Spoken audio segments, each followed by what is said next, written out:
Karibu Tanzania ya kweli, ardhi ya maziwa, milima na utamaduni wa kina. Leo tunakupeleka katika safari ya ajabu kutoka mji wa Babati hadi vilima vya Dareda, mojawapo ya vivutio vilivyofichwa vya kaskazini mwa Tanzania.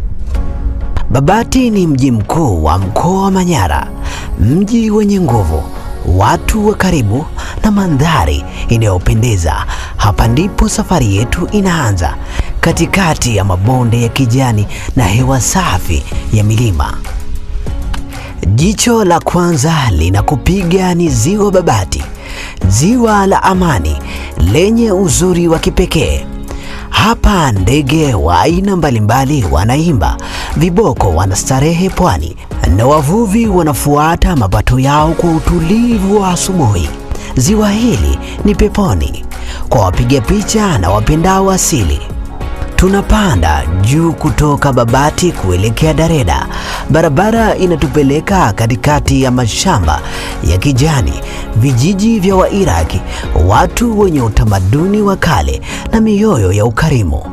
Kila hatua ya safari hii inazidi kuonyesha uzuri wa Tanzania ambao wengi hawajawahi kuuona. Na hapa Dareda, ukanda wa milima wa kupendeza unaonekana juu ya bonde kuu la Ufa.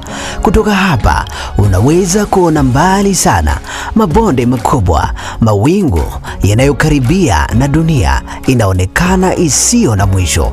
Hii ni Tanzania ambayo inakufanya usahau maneno na kukumbuka picha milele. Zaidi ya mandhari ni watu wanaoifanya Dareda na Babati kuwa mahali pa pekee. Utamaduni, furaha na ukarimu wa jamii hizi utakufanya uhisi nyumbani mbali na nyumbani. Babati na Dareda vinakungojea. Njoo ugundue, njoo upumzike, njoo upende Tanzania. Endelea kutufuatilia kwa simulizi zaidi kuhusu miji yetu. Hadi wakati mwingine, ni mimi msimulizi wako Jacob Morris kutoka Drone Media. Asanteni.